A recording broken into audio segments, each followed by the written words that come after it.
The fire was still smoldering when Elias arrived. The acrid stench of charred wood clawing at his throat.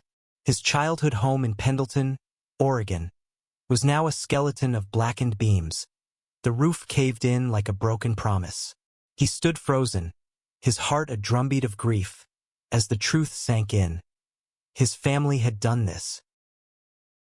Elias Jackson, 25, had always known his family's love came with conditions.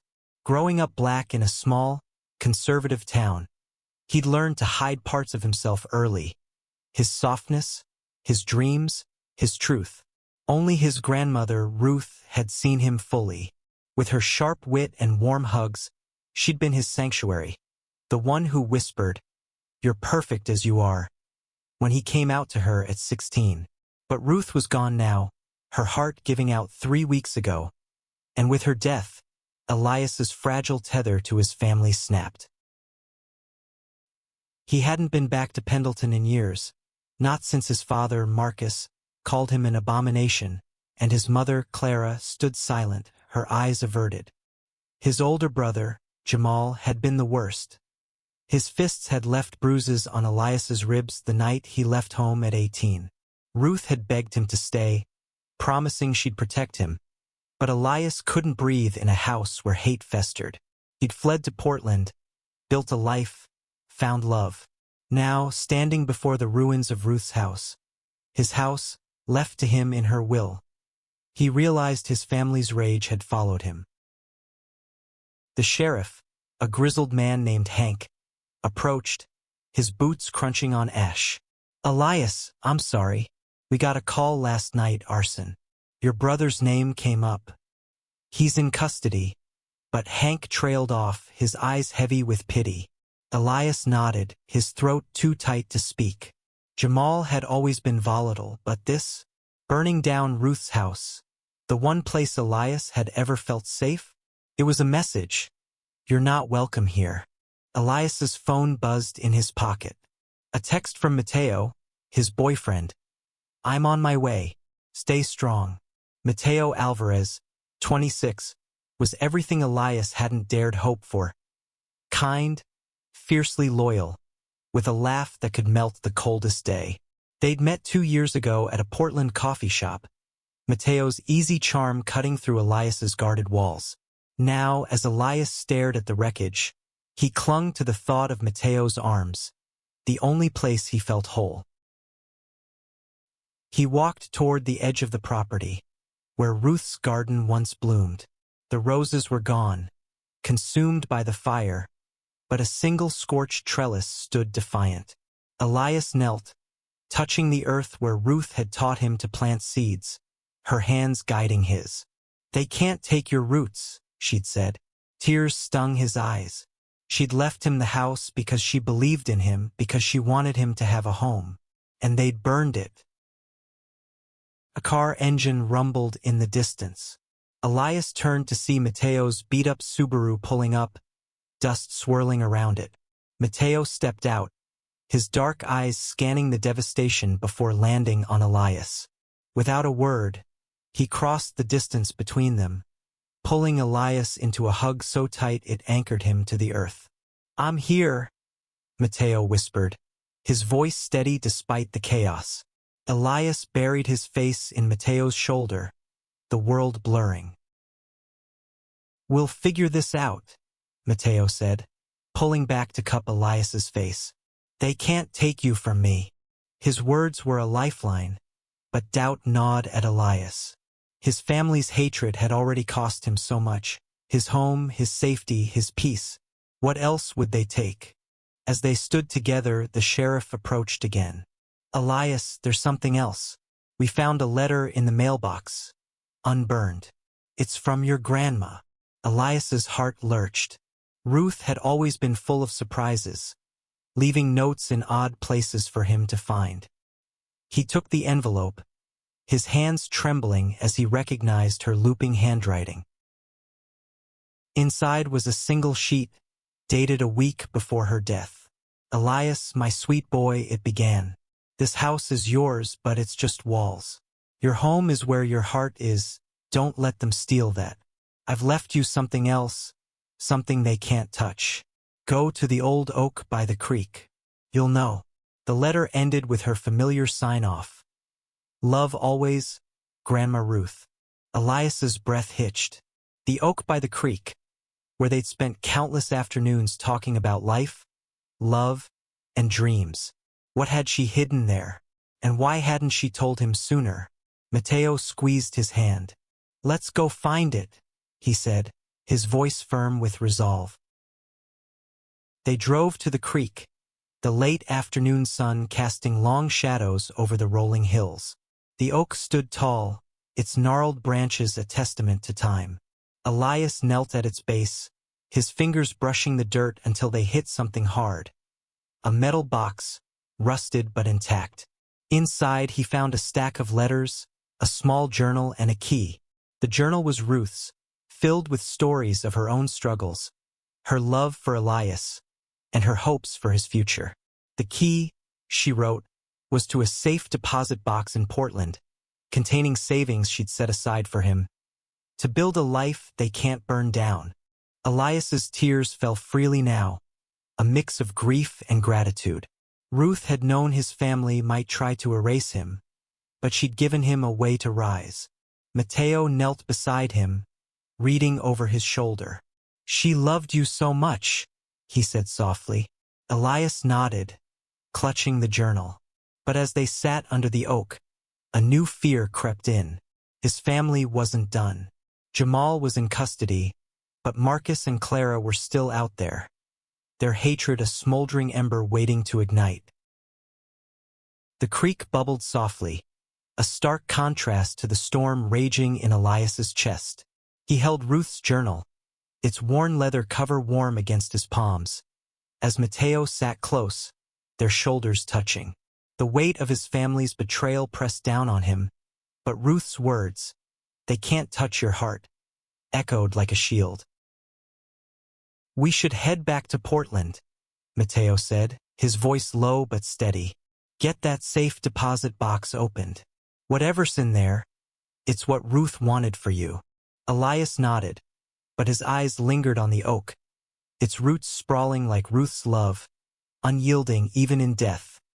He wasn't ready to leave Pendleton yet. Not until he understood why his family had gone this far. Back at the burned house, the sheriff had left, but a small crowd of neighbors had gathered, their whispers sharp in the evening air. Elias recognized a few faces: Mrs. Larson, who'd baked him cookies as a kid, Mr. Tate, who'd once fixed his bike. Their pitying looks stung worse than their silence. Mateo took his hand, a quiet defiance against their stares. "Let's get your stuff," he said, leading Elias to the car. Inside the Subaru, Elias opened Ruth's journal again. Her entries were a mix of memories and confessions. Her own youth in Pendleton, her struggles with a family that didn't understand her free spirit, and her fierce love for Elias. One entry, dated a year ago, caught his eye. "Marcus is getting worse. He's angry at the world, but mostly at himself. I tried to talk to him about Elias, but he won't listen. Clara's scared, and Jamal's following his father's lead. I'm worried what they'll do when I'm gone." Elias's stomach churned. Ruth had seen this coming, the fire, the hate. She'd tried to protect him, even from beyond the grave. Mateo glanced over as they drove toward town. "What's it say?" he asked. Elias read the entry aloud, his voice cracking. Mateo's jaw tightened. "They don't get to win," he said. "We'll rebuild. Together." In Pendleton's small police station, Elias faced Jamal through a glass partition. His brother, 28, sat slumped, his usual bravado replaced by a hollow stare.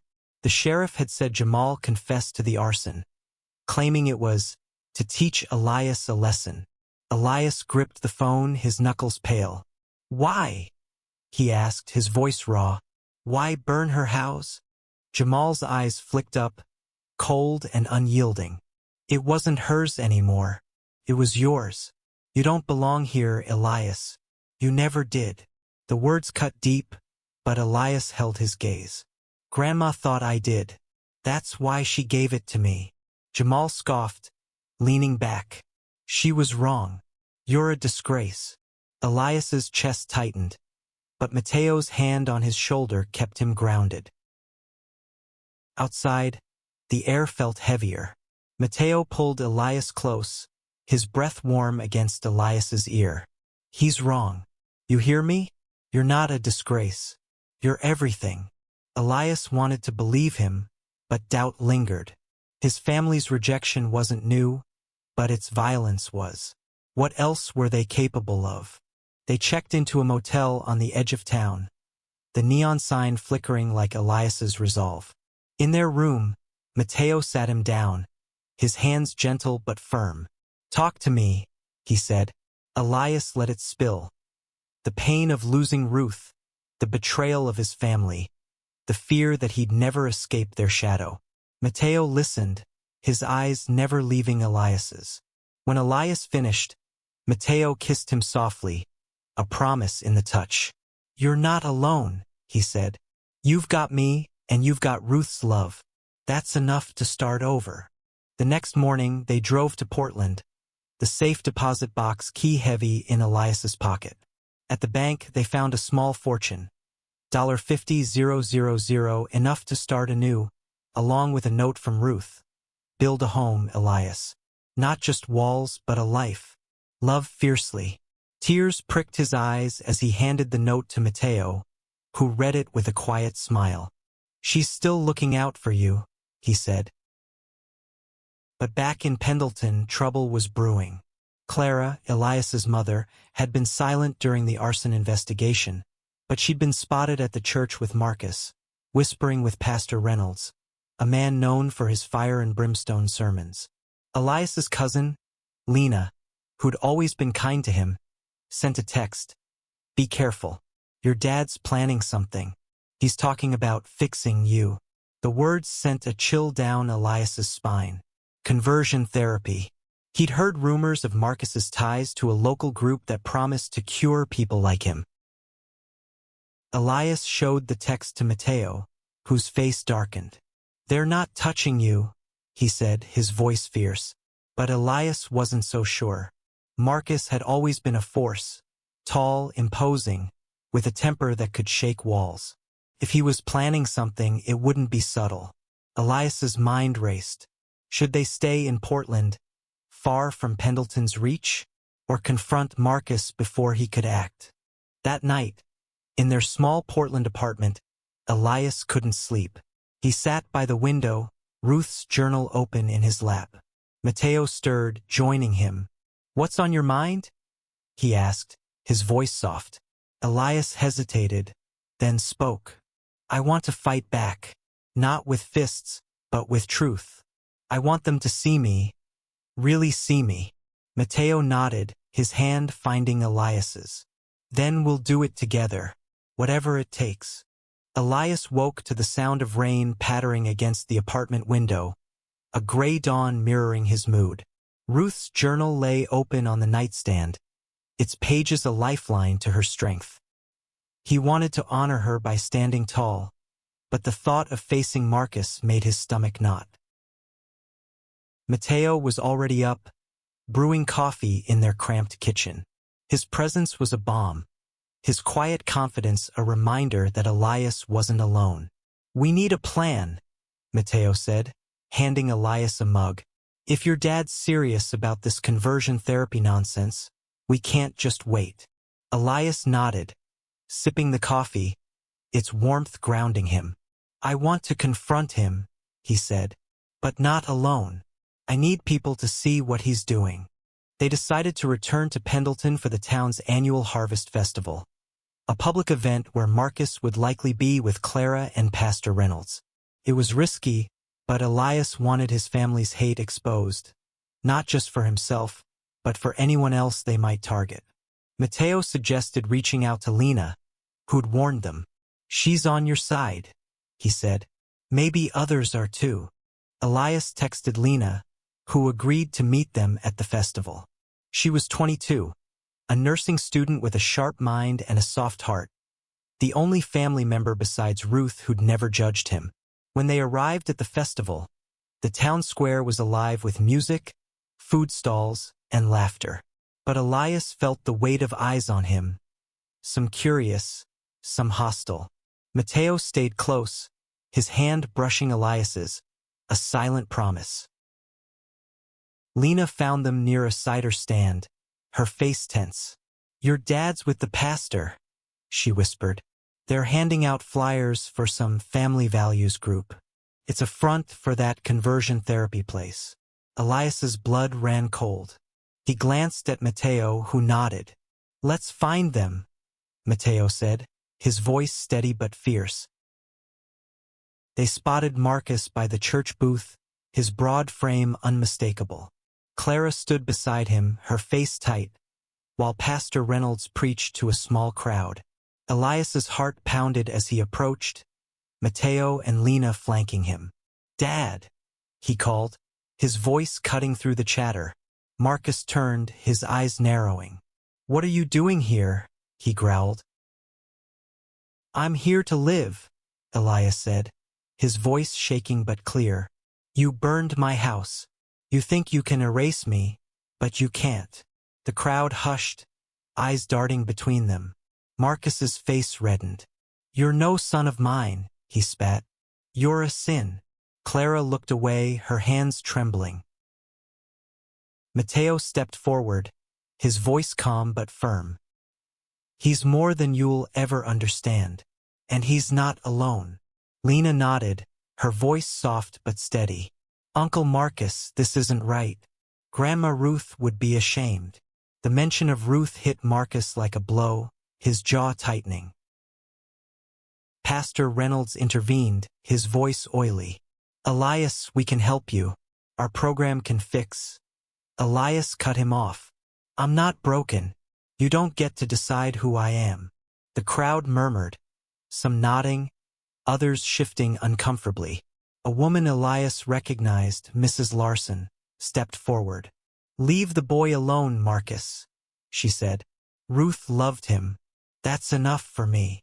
The moment felt fragile, like a spark in dry grass. Elias saw doubt flicker in Clara's eyes, but Marcus's rage only grew. "You're all fools," he shouted, storming off. Pastor Reynolds followed, leaving Clara behind. She looked at Elias, her eyes wet. "I'm sorry," she whispered before turning away. That night, back at the motel, Elias felt a mix of triumph and sorrow. He'd stood up to Marcus, but his mother's apology felt hollow. Mateo pulled him close. "You were incredible today," he said. "You showed them who you are." Elias leaned into him, exhausted but resolute. "It's not enough," he said. "I need to do more. For Ruth, for us." Lena called later, her voice urgent. "Elias, I found something. Grandma left a box of old letters in the church basement. They're about you and Marcus. I think they explain why he's so angry." Elias's heart raced. What secrets had Ruth kept? And could they change anything? They met Lena at the church the next morning, slipping into the basement while the congregation was at service. The box was dusty, filled with letters from Ruth to Marcus, pleading with him to accept Elias. One letter stood out, written when Elias was 10. "Marcus, you're angry because you're scared. You lost your brother to hate. Don't lose your son too." Elias's breath caught. His uncle, James, had died young, but no one ever talked about why.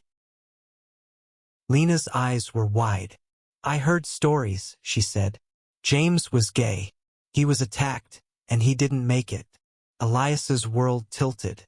Marcus's hatred wasn't just about him. It was rooted in grief, in a loss he couldn't face.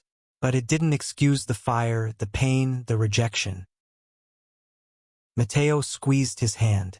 "This changes things," he said. "You can reach him, not to forgive, but to make him see."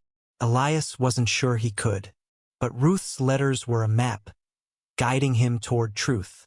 He just needed the courage to follow it. The revelation about Uncle James hung heavy over Elias as he and Mateo drove back to Portland. Ruth's letters painted a picture of a family fractured by unspoken grief. Marcus's brother, beaten to death in a hate crime at 19, had left scars that festered into rage. Elias wanted to feel sympathy, but the ashes of his home kept his anger alive. In their apartment, Elias spread the letters across the table, each one a piece of Ruth's heart. One, dated 5 years ago, read, "Marcus, you blame Elias for being like James, but he's not a ghost. He's your son. Love him before it's too late." Elias's throat tightened. Ruth had tried to bridge the gap, but Marcus had chosen hate over healing. Mateo sat beside him, his presence steady. "What do you want to do?" he asked. Elias traced the words in Ruth's handwriting. "I need to talk to him one last time, not to change him, but to let him go." Mateo nodded, his eyes soft. "Then we'll do it together. But we need to be smart. He's dangerous." They learned from Lena that Marcus was staying at a cabin outside Pendleton, a place he went to think. Elias knew it well. A secluded spot by the Umatilla River where Marcus used to take him fishing as a kid, before everything soured. The thought of confronting him there felt like stepping into a lion's den, but Elias needed closure. They drove back to Pendleton under a slate-gray sky, the air thick with the promise of rain. Lena met them at a diner, her face pale. "He's not alone," she warned. "Pastor Reynolds is with him and some guys from that group. They're talking about saving you, Elias." Mateo's jaw clenched. "They're not touching him," he said, his voice low but fierce. Elias felt a surge of fear, but Ruth's words echoed. "Your home is where your heart is." His heart was with Mateo, with the life they were building. He wouldn't let Marcus steal that. "We're going," he said, his voice steady. Lena hesitated, then nodded. "I'm coming too. Your family." The cabin was a mile off the main road, surrounded by pines. As they approached, Elias saw Marcus's truck parked outside, alongside 2 others. Smoke curled from the chimney, and the faint sound of voices carried through the trees. Mateo squeezed Elias's hand. "We've got this," he said. Elias nodded, clutching Ruth's journal like a talisman. They knocked, and Marcus opened the door, his face a mask of surprise and fury. "What the hell are you doing here?" he demanded.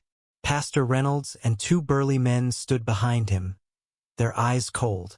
Elias held up the journal. "I know about James," he said. "I know why you hate me, but I'm not him, and I'm not your enemy." Marcus froze, his eyes flickering with something. Grief, maybe, or shame. Pastor Reynolds stepped forward, his voice sharp. "You're confused, Elias. We can help you find your way back." Elias shook his head. "I'm not lost. I'm gay, and I'm proud. Grandma Ruth saw that. Why can't you?" The room tensed, the 2 men shifting closer. Mateo stepped in front of Elias, his stance protective. "Back off," he said, his voice like steel. Lena spoke up, her voice trembling but clear. "Uncle Marcus, stop this. You're hurting everyone. James, Elias, yourself." Marcus's face crumpled, just for a moment, before hardening again. "You don't belong here," he said, but his voice wavered. Elias took a step forward, his heart pounding. "I'm your son. I belong wherever I choose to be. And I choose love, Mateo, Ruth, myself. You can't burn that away." He placed the journal on the table, open to Ruth's letter about James. "Read it," he said. "She loved you too." Marcus stared at the journal, his hands shaking. The pastor tried to speak, but Marcus raised a hand, silencing him. For the first time, Elias saw doubt in his father's eyes. "Get out," Marcus said, his voice low. The pastor protested, but Marcus turned on him.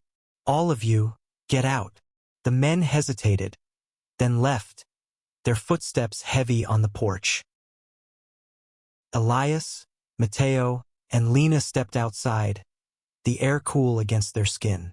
Marcus didn't follow, but as they walked to the car, Elias felt a weight lift. He'd said what he needed to. Whether Marcus would change was up to him. Back in Portland, Elias and Mateo sat with Lena, planning their next steps. The money from Ruth's safe deposit box could buy a small house, a fresh start. Lena smiled, her eyes bright. "Grandma would be proud," she said. Elias nodded, his heart full. He wasn't free of the past, but he was free to build a future. Spring arrived in Portland, painting the city in soft greens and pinks.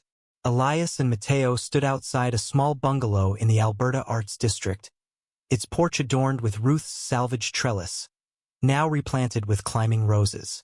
The house was theirs, bought with Ruth's gift, a testament to her belief in Elias's future. The past months had been a whirlwind. Marcus hadn't reached out since the cabin, but Lena had kept Elias updated. His father had started therapy, grappling with James's death and his own guilt. Clara had called once, her voice hesitant, asking to meet. Elias wasn't ready, but he left the door open. Healing, he knew, took time. The community had rallied around them. Mrs. Larson and others from Pendleton had sent letters of support, some apologizing for their silence. Elias and Mateo had started a local group for LGBTQ+ youth, a safe space inspired by Ruth's love. At their first meeting, a shy teenager named Sam shared his story, his eyes lighting up when Elias said, "You're enough, just as you are." Felt like Ruth was there, smiling.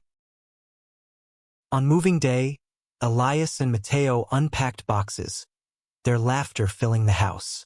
Lena stopped by with a housewarming gift, a framed photo of Ruth, her eyes twinkling.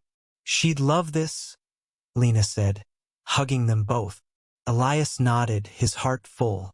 The house wasn't just walls. It was a home, built on love and resilience. That evening, they sat on the porch, Mateo's arm around Elias. The roses were budding, a promise of blooms to come. Elias leaned into Mateo, his voice soft. "We made it," he said. Mateo kissed his forehead. "We did, and we'll keep going." The fire had taken Ruth's house, but it couldn't take her legacy. Elias had found his roots, not in Pendleton, but in himself, in Mateo, in the family they were building. Ruth's words rang true, love fiercely, and they would every day for the rest of their lives.